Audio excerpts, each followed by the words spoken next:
안녕하세요. 곰돌이 변호사 이상헌 변호사입니다. 이번 영상은 파산 및 면책, 개인회생에 있어서 세금, 4대 보험료가 어떻게 취급되는지에 대하여 알아보도록 하겠습니다. 근로소득을 계속적으로 올려오신 분들에게는 큰 문제가 되지 않으나 영업소득을 올리고 있다가 파산 및 면책을 하거나 개인회생을 하시는 분들, 영업소득을 올리고 있다가 폐업을 한 다음 근로소득으로 개인회생을 신청하고자 하는 분들에게 많이 문제되는 내용이라고 할 수 있습니다. 설명 영상으로 전환합니다. 먼저 파산 및 면책, 개인회생에 있어서 세금 4대 보험료가 특별히 취급되는 이유에 대하여 말씀을 드릴게요. 세금의 경우 국세, 지방세, 관세 등 여러 종류가 있습니다. 먼저 국세와 관련하여서는 국세기본법 제35조 제1항에서 국세 및 강제징수비는 다른 공과금이나 그 밖의 채권에 우선하여 징수한다라고 규정하고 있고, 국세징수법에 따라서 징수가 이루어지게 됩니다. 지방세의 경우는 지방세기본법 제71조 제1항에서 지방자치단체의 징수금은 다른 공과금과 그 밖의 채권에 우선하여 징수한다라고 규정하고 있고, 지방세 징수법에 따라서 징수가 이루어집니다. 관세와 관련하여서는 관세법 제3조 제1항에서 관세를 납부해야 하는 물품에 대해서는 다른 조세, 그 밖의 공과금 및 채권에 우선하여 그 관세를 징수한다라고, 제2항에서는 관세를 납부해야 하는 물품이 아닌 재산인 경우에는 관세의 우선순위는 국세기본법에 따른 국세와 동일하게 한다라고 규정하고 있습니다. 그리고 관세의 징수 방법과 관련하여 관세법 제26조 제1항에서 담보 제공이 없거나 징수한 금액이 부족한 관세의 징수에 관하여는 이 법에 규정된 것을 제외하고는 국세기본법과 국세징수법에 의한다라고 규정하고 있습니다. 4대 보험료 중 국민건강보험료의 경우 국민건강보험법 제85조에서는 보험료 등은 국세와 지방세를 제외한 다른 채권에 우선하여 징수한다라고 되어 있는데, 여기에 보험료 등에는 국민건강보험법 제58조에 따른 구상금, 민사상 부당이득 또는 손해배상 청구권에 따른 징수금이 포함되어 있지 않아 우선 징수권이 인정되지 않음을 주의하셔야 합니다. 국민건강보험법 제81조 제3항에서 보험료 등의 납부 독촉을 받은 자가 그 납부 기한까지 보험료 등을 내지 아니하면 보건복지부 장관의 승인을 받아 국세 체납 처분의 예에 따라 이를 징수할 수 있다라고 규정하여 국민건강보험료 등이 납부되지 아니하는 경우 국세징수법에 따른 징수가 이루어지게 됩니다. 국민연금보험료의 경우 국민연금법 제98조에서 연금보험료나 그 밖에 이 법에 따른 징수금을 징수하는 순위는 국민건강보험법에 따른 보험료와 같은 순위로 한다라고 규정하고 있고, 국민연금법 제95조 제4항에서는 연금보험료 등의 독촉을 받은 자가 그 기한까지 연금보험료와 그에 따른 징수금을 내지 아니하면 보건복지부 장관의 승인을 받아 국세 체납 처분의 예에 따라 징수할 수 있다라고 규정하여 역시 국세징수법에 따른 징수가 이루어집니다. 고용보험료 및 산업재해보상보험료는 고용보험 및 산업재해보상보험의 보험료 징수 등에 관한 법률 제30조에서 보험료와 이 법에 따른 그 밖의 징수금은 국세와 지방세를 제외한 다른 채권보다 우선하여 징수한다라고 규정하고 있고, 고용보험 및 산업재해보상보험의 보험료 징수 등에 관한 법률 제28조 제1항에서는 보험료 또는 이 법에 따른 징수금에 관한 독촉을 받은 자가 그 기한까지 보험료나 이 법에 따른 그 밖의 징수금을 내지 아니한 경우에는 고용노동부 장관의 승인을 받아 국세 체납 처분의 예에 따라 징수할 수 있다라고 규정하고 있습니다. 위와 같은 법률을 종합하여 보면 세금 4대 보험료의 경우 다른 채권보다 앞서는 일반의 우선권이 있는 채권에 해당하고, 이를 납부하지 아니할 경우 국세징수법 또는 지방세 징수법에 따른 징수가 이루어지게 된다는 공통점이 있습니다. 채무자 회생 및 파산에 관한 법률에서 일반의 우선권이 있고 국세징수법 또는 지방세징수법에 따라 징수되는 채권인 세금, 사대보험료를 특별 취급하는 경우에는 이에 따라 처리를 하여야 합니다. 먼저 파산 및 면책에 있어서 파산에 있어서 일반 재단 채권에 관한 조문인 채무자 회생 및 파산에 관한 법률 제473조를 보면 제2호에서는 파산 선고 전의 원인으로 국세징수법 또는 지방세징수법에 의하여 징수할 수 있는 청구권, 파산 선고 후의 원인으로 파산재단에 생긴 국세징수법, 지방세징수법에 의하여 징수할 수 있는 청구권을 파산재단 채권의 한 종류로 규정하고 있습니다. 따라서 앞서 본 세금과 사대보험료의 경우 파산 선고 전의 원인으로 과세요건 내지 성립요건이 충족된 경우라고 하더라도 파산채권이 아닌 재단채권에 해당하게 됩니다. 이러한 파산재단 채권이 어떠한 특징을 가지고 있는지를 살펴보면 파산 절차에 의하지 아니하고 수시로 변제하여야 하며 파산채권보다 우선하여 변제하여야 하는데 결국 재단채권은 파산채권자 목록에 기재대상이 아니므로 파산에 따른 면책의 효력이 미치지 아니하는 채권에 해당합니다.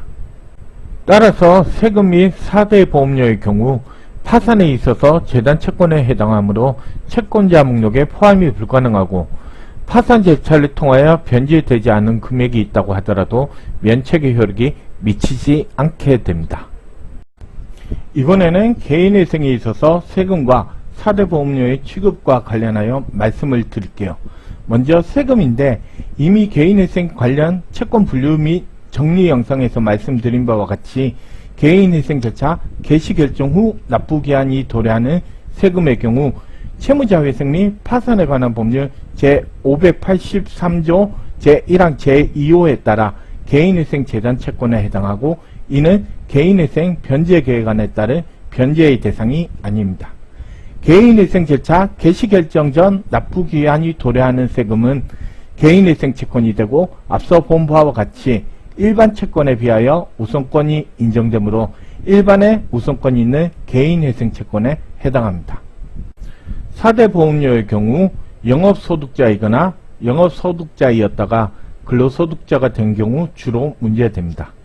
개인회생 절차 개시결정 후 납부기한이 도래하는 사대보험료는 사업 유지를 위하여 필수적으로 지출해야 하는 비용이므로 채무자 회생 및 파산에 관한 법률 제583조 제1항 제5호 내지 제6호 채권에 해당하므로 개인회생 재단채권으로 개인회생 변제계획안에 따른 변제 대상이 아닙니다. 개인회생 절차 개시결정 전 납부기한이 도래하는 사대보험료는 개인회생 채권이 되고 앞서 본 바와 같이 일반 채권에 비하여 우선권이 인정되므로 일반에 우선권이 있는 개인회생 채권에 해당합니다. 이와 같이 일반에 우선권이 있는 개인회생 채권과 관련하여 채무자 회생 및 파산에 관한 법률 제611조 제1항 제2호에서는 개인회생 변제계획안에서 그 전액의 변제에 관한 사항을 기재하도록 규정하고 있으므로 개인회생 변제계획안에서는 세금, 사대보험료와 같이 일반의 우선권이 있는 개인회생 채권의 전액 변제에 관한 내용이 기재되어야 합니다. 여기에서 주의하셔야 할 것은 세금, 사대보험료 포함했으니 이제는 내지 않아도 된다고 오해하시는 분들이 가끔 있는데 개인회생 재단 채권에 해당하는 세금, 사대보험료는 개인회생 변제금과 별도로 납부해야 하고 이를 납부하지 않을 경우 압류 등 체납 처분이 이루어질 수 있다는 점입니다. 세금, 사대보험료가 다른 일반 개인회생 채권보다 우선권이 있으므로 개인회생 변제계획안 중 변제 예정액표는 일반에 우선권이 있는 개인회생 채권인 세금, 사대보험료가 완납된 이후 일반의 개인회생 채권을 변제하는 내용으로 작성됩니다.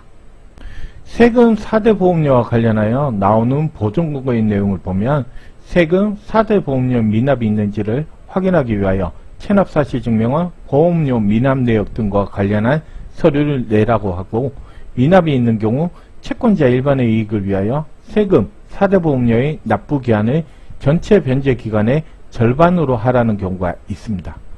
그런데 신청인의 개별 사정을 살펴보면 위와 같은 보존 공고에 응할 경우 월 변제금이 상당히 상승되거나 아예 개인회생을 할 수 없는 경우가 발생하기도 합니다. 물론 세금 4대 보험료를 일부 납부하여 위 조건을 충족시킬 수도 있지만 그런 경우가 아니라면 과연 이에 꼭 응해야 하는 것인지 의문이 있을 수도 있습니다.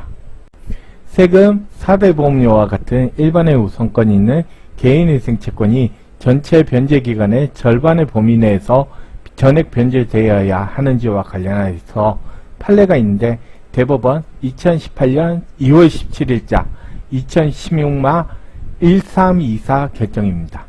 먼저 사실관계를 살펴보면 법원에서 채무자에게 일반의 우선권이 있는 개인회생 채권의 변제기간을 전체 변제기간의 절반 이내인 29회 미만으로 하는 변제계획안 제출을 명했고 일반의 우선권이 있는 개인회생 채권이 전체 개인회생 채권의 44%를 차지하고 보존공고에 따를 경우 3인 가구 생계비가 75,082원 밖에 남지 않아 사실상 변제계획안의 수행 가능성이 없는 결과가 되는 상황이었습니다.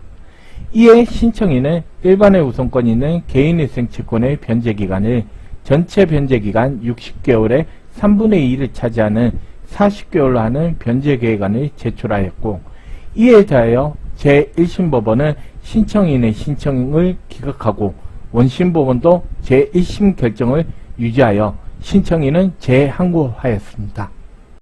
이에 대하여 대법원은 일반의 우선권이 있는 개인회생 채권을 변제하는 변제기간은 전체 개인회생 채권에서 일반의 우선권이 있는 개인회생 채권이 차지하는 비율에 따라 달라질 수 있고 일반의 우선권이 있는 개인회생 채권을 30개월 이상의 변제기간으로 나누어 변제하더라도 이는 법이 정한 우선순위에 따른 것이므로 일반의 우선권이 있는 개인회생 채권의 변제기간이 전체 변제기간 60개월의 2분의 1 이내가 되어야만 전체 채권자들의 일반의 이익에 적합하다고 볼 아무런 근거가 없다고 판시하였습니다.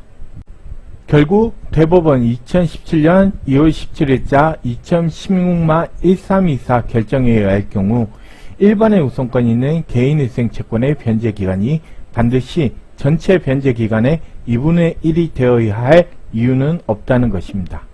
그런데 위 대법원 판결이 나올 당시 채무자회생 및 파산에 관한 법률의 원칙적인 변제기간은 60개월이었는데 현행 채무자회생 및 파산에 관한 법률 제611조 제5항은 개인회생에 있어서 원칙적인 변제기간을 3년으로 하고 있습니다. 그러면 현행 실무에서 세금 4대 보험료와 같은 일반의 우선권이 있는 개인회생 채권을 전체 변제기간의 절반의 범위 내로 하라는 보존공고가 나올 경우 변제기간을 18개월로 해야 할까요? 반대로 생각해보면 보존공고에 따라 응할 경우 일반의 우선권이 있는 개인회생 채권인 세금, 4대 보험료를 제외한 나머지 채권의 경우 현행 법률에 따른 원칙적인 변제기간을 생각한다면 18개월 동안만 변제받을 수 있는 것으로 보아야 합니다.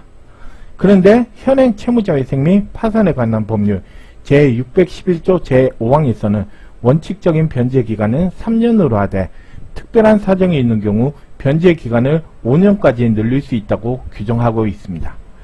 여기에 대법원 2017년 2월 17일자 2016마 1324 결정을 고려할 경우 일반의 우선권이 있는 개인회생 채권의 변제기간을 42개월 정도, 일반의 개인회생 채권의 변제기간을 18개월로 하는 방안, 일반의 우선권이 있는 개인회생 채권의 변제기간이 42개월 이내가 될 경우 여기에 일반의 개인회생 채권 변제기간 18개월을 더하는 변제계획안을 만들더라도 채권자들 일반의 이익에 부적합하다고 보기는 어렵지 않을까 싶네요. 실제로 저희 사무실에서 이러한 방법으로 변제계획안을 만들어 인가결정을 받으신 분들도 있습니다. 이번 영상은 개인회생, 파산 및 면책에 있어서 세금 4대 보험료가 어떻게 취급되는지, 그리고 특히 세금 4대 보험료의 경우 개인회생에 있어서 변제기간의 절반의 범위 내에서만 해결되어야 하는지에 대하여 알아보았습니다. 이 내용은 제 블로그에도 있는 내용이지만 다른 블로그 글이나 내용을 보면 세금 4대 보험료의 경우 개인회생에 있어서 전체 변제 기간의 절반의 범위 내에서 해결되어야 한다는 내용만이 있어 이번 영상을 제작하게 되었습니다. 저의 영상이 도움이 되었다면 좋아요와 구독을 눌러주세요. 이상 공돌이 변호사 이상헌 변호사였습니다.